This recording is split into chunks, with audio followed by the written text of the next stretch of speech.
자, 급변하는 국제 정세에 대한 이야기 들어갑니다. 중국 주재로 사우디 이란 화해, 중동 지정학적 재편 가속된다, 이 얘기 해드렸습니다. 중국 베이징에서 사우디와 이란이 악수를 했어요. 시아파, 수니파, 이들은 화해하기가 어려워. 그런데 화해를 했어. 누구 중재로? 중국의 중재로. 이 사건이 정말 세상 뒤집어지는 사건이어야 되는데 대한민국 언론은 너무 조용합니다. 자, 이게 왜 중요하냐면 이게 깨지는 거예요. 페트로달러.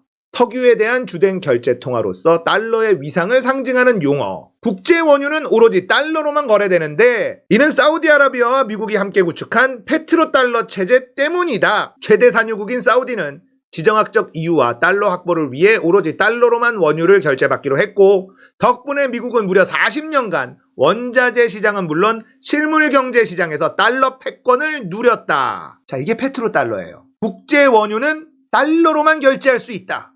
그것 때문에 이 달러가 가지는 힘이 어마무시했던 거죠. 자, 석유만 그러냐? 전 세계 원자재 시장 다 달러로 결제하게 됐습니다. 그런데 이런 일이 벌어져 버렸어요. 중국이 사우디와 이란을 품에 안아버린 겁니다. 이미 사우디와 사이가 나빠져 있는 미국, 빈살만, 바이든이 빈살만을 어마무시하게 비난했단 말이에요. 그래서 빈살만이 미국을 싫어해. 바이든을 싫어합니다. 그리고는 중국하고 덜컥 손을 잡아버렸어요. 그래서 중국이 뭘 요구했느냐? 원유 결제 위안화로 좀 해줘라. 빈살만이 오케이 한 겁니다. 페트로달러가 금이 가기 시작했는데 이란하고도 화해를 했어요. 중국이 이란하고도 손을 잡습니다. 사우디, 이란 먹으면 중동 다 먹은 거예요. 다 따라갑니다. 나머지 카타르니 오만이니 뭐 이런 데들은 사우디, 이란이면 다 따라가게 돼 있어요. 자, 이제 국제 원유 결제가 위안화까지 통용되기 시작한다. 자, 이러면 위안화가 가지는 국제적인 영향력, 위상이 달라져요. 엄청난 사건이라는 거죠. 그런데 대한민국 언론은 이야기하지 않고 있습니다. 이게 어떤 사건인지 설명을 좀 해드리려고 합니다. 냉전시대, 세계는 자본주의의 미국과 공산주의의 소련으로 딱 갈라져서 대치했어요. 이때는 사실 매우 심플했습니다. 이데올로기가 진영을 나누는 기준이었기 때문에. 공산주의 국가는 소련에 붙고 자본주의 국가는 미국에 붙었어요. 우리는 당연히 미국에 붙었고 북한은 소련에 붙었죠. 그렇게 세계가 반딱 쪼개져서 체제 경쟁을 했었죠. 그런데 냉전시대가 끝났어요. 그리고 나서는 미국 혼자 패권국으로서 지위를 신나게 누리고 있었는데 중국이 급부상을 한 겁니다. 그래서 중국이 너무 많이 크네? 미국이 중국을 때리기 시작해요. 그러면 중국이 미국한테 쳐맞고 지지를 쳐야 되는데 지지를 안 치고 중동을 손에 넣어버려요. 자, 이러면 이제는 세계가 예전에 미국 대 소련의 대결처럼 갈린다는 거예요. 그럴 수도 있다는 거예요. 그냥 쳐맞고 무릎을 꿇을 줄 알았는데 중국이 버티더니 중동을 손에 넣었어요. 자, 그리고 중국에 있었던 1대1로라는 사업 아시죠? 이게 굉장히 양아치스러운 사업인데요. 어디를 가냐면 아프리카를 갑니다. 아프리카에 중국 돈이 안 들어간 나라가 없어요. 자, 중국이 얘기하는 1대1로는요, 독재 국가에 침투를 합니다. 우리 돈 들여서 개발시켜줄게. 그런 다음에 그 돈을 못 갚으면 거기 있는 자원을 꿀꺽 먹어요. 굉장히 양아치스러운 전략이지만 아프리카에는 독재 국가가 많아서 이미 아프리카에서 중국 손으로 넘어온 나라가 굉장히 많습니다. 중국은 미국한테 쳐맞다가 살 길을 도모하는데 1대1로로 자기 손 안에 집어넣은 아프리카 국가가 많죠? 중동을 먹었어요. 자, 이러면 반미 전선이 명확해지는 겁니다. 중국을 중심으로 하는 러시아, 중동, 아프리카 라인. 자, 그러면 미국을 중심으로 하는 일명 서방세계, 여기가 하나로 똘똘 뭉치면 될 것 같죠. 근데 그게 어렵다는 게 현실이에요. 소련 대 미국처럼 자본주의, 공산주의로 딱 나누면 심플한데 지금 현재 국제정세는 그렇게 단순하지가 않다는 겁니다. 유럽이 미국 편이냐? 그게 아니에요.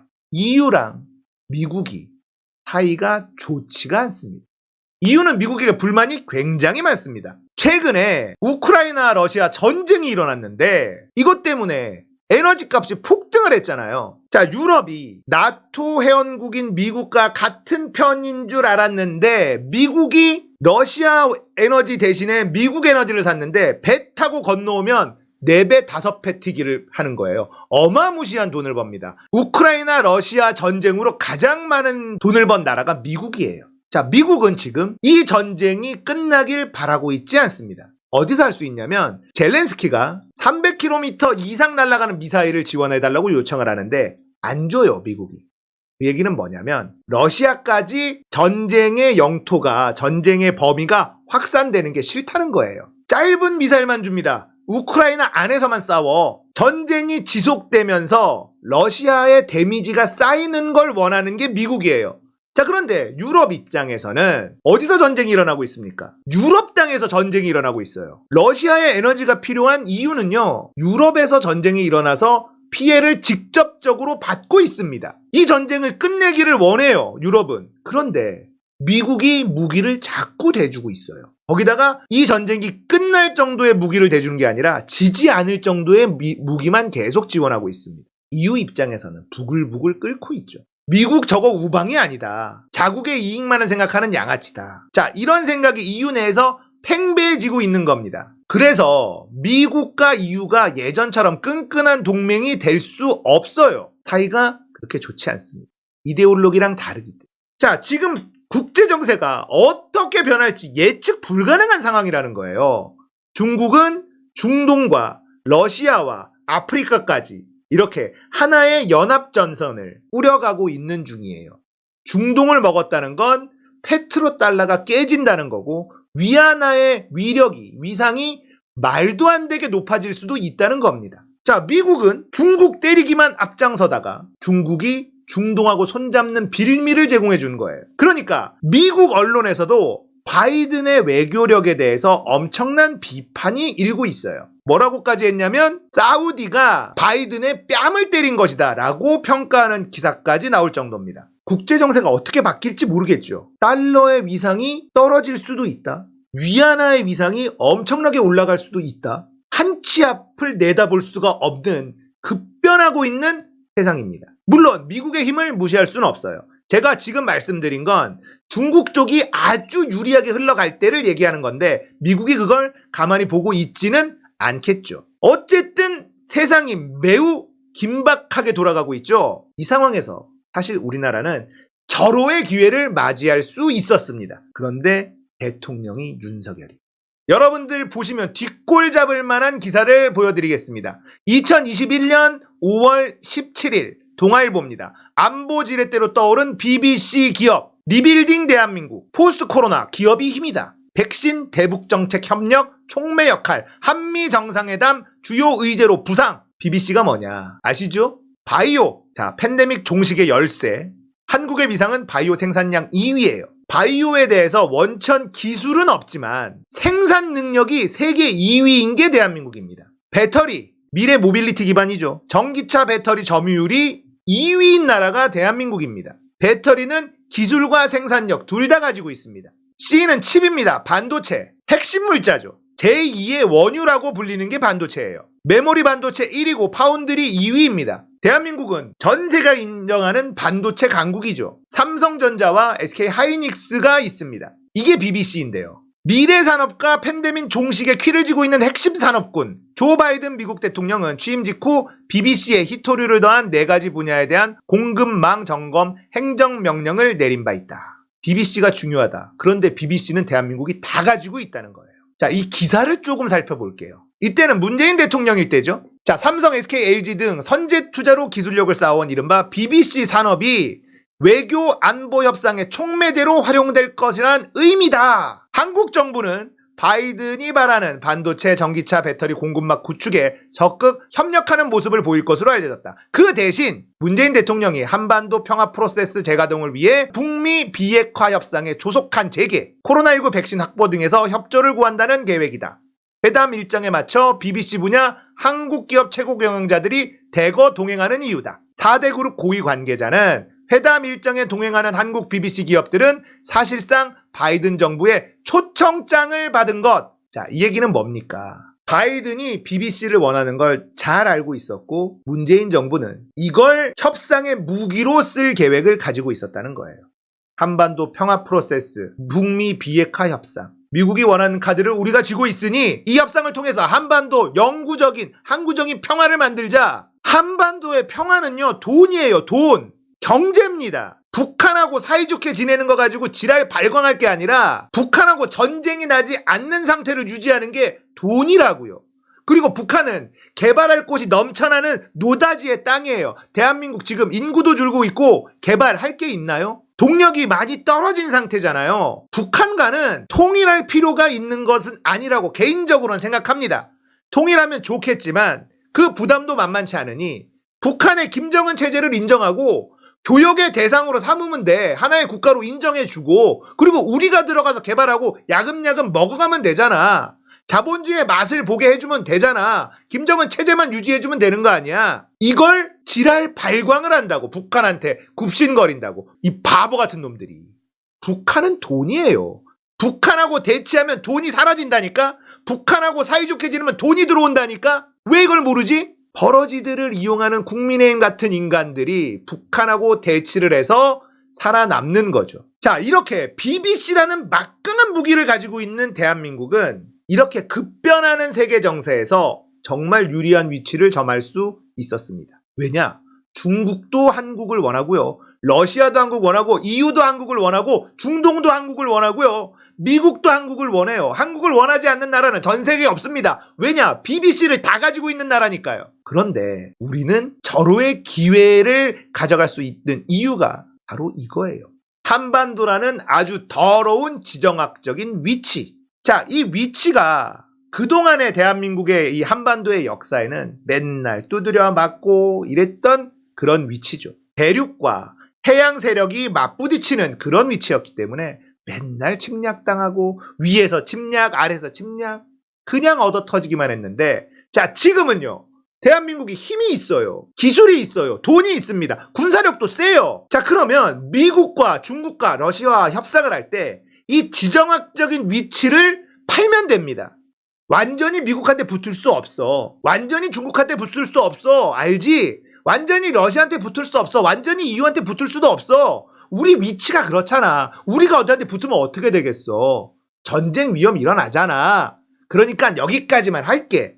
이렇게 외교적인 카드로 이 한반도의 위치를 활용할 수 있었다는 겁니다. 어느 편에 서지 않고 중립적인 위치에서 견제를 다 받으면서 완충지대로 대한민국을 활용할 수 있었어요. 이 더러운 지정학적 위치가 지금 현대에는 엄청난 프리미엄의 위치로 변할 수도 있었다는 겁니다. 실제 어떤 나라도 한반도가 어느 한쪽에 확 붙기를 원하질 않아요. 자, 미국 입장에서는 우리 편으로 좀 와 하겠지만 우리가 그건 안 돼 라고 했을 때 너 그러면 제재야 이렇게 할 수 있느냐? 못합니다. 미국은 한반도 남한의 위치가 절대적으로 필요해요. 미국은 우리가 중국한테 러시아한테 완전히 붙지 않는 한 한국을 버리지 못해요. 그렇기 때문에 우리는 이 지정학적인 위치를 잘 활용해서 모든 이득을 다 취할 수가 있었던 그런 상황이었다는 겁니다. 그런데 윤석열은 뭐하고 있나요? IRA, 인플레이션 리덕션 액트, IRA에서 미국한테 전기차 배터리 다 줘 터졌습니다. 하나도 건져내지 못하고 한국 기업, 현대, 기아차, 삼성, LG, 배터리까지 엄청난 타격을 입었습니다.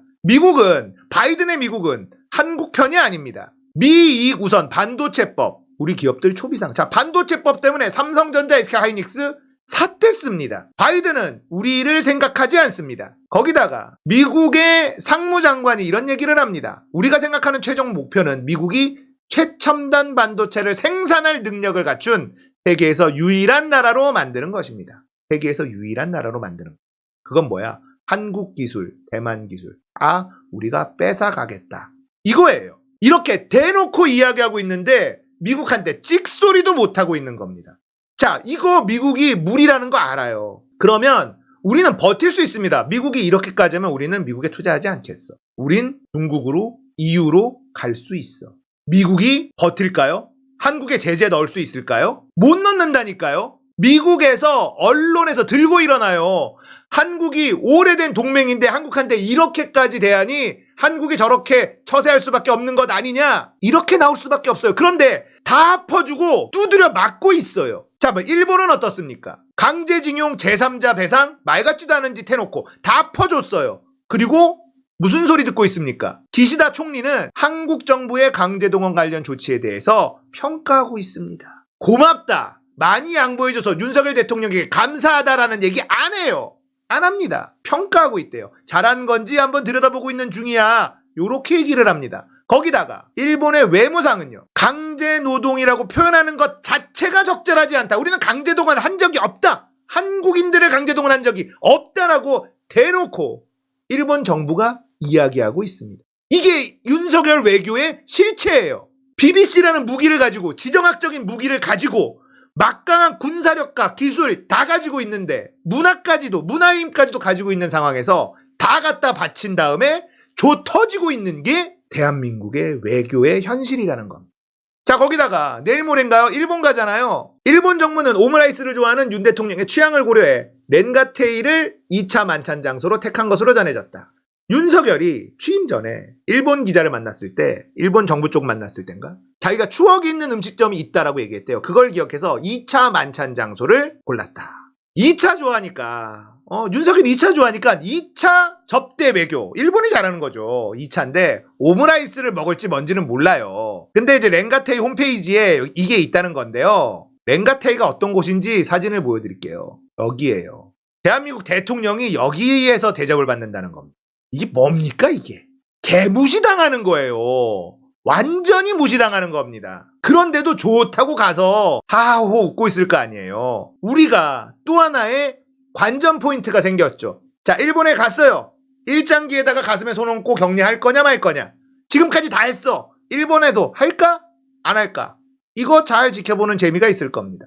전 세계가 완벽한 소용돌이, 경량에 빠져들고 있는데 대한민국한테는 절호의 기회가 왔는데 윤석열이라는 인간이 대통령이 됐어요. 국익은 하나도 없고 다 퍼주고 손해만 보고 있어요. 전 세계가 대한민국을 원하고 있는데 일본, 미국만 상대합니다. 밑으로 기어 들어갔어요. 그런데 일본, 미국한테 따귀를 맞고 있습니다. 이게 뭡니까? 그러면 일본, 미국한테 철저하게 뜯어내기라도 했으면 아쉽지만 그것만으로 만족하자라고 할 수도 있을 텐데 그것조차도 안 해요. 이게 윤석열 정부예요. 지금까지 세계 정세가 어떻게 급변하고 있는지 알려드렸고, 우리나라가 어떻게 이익을 볼 수 있는지도 알려드렸고, 윤석열 정부가 어떤 삽질을 하고 있는지도 알려드렸습니다. 자, 여러분들의 지식이 조금 늘어났으면 좋겠네요.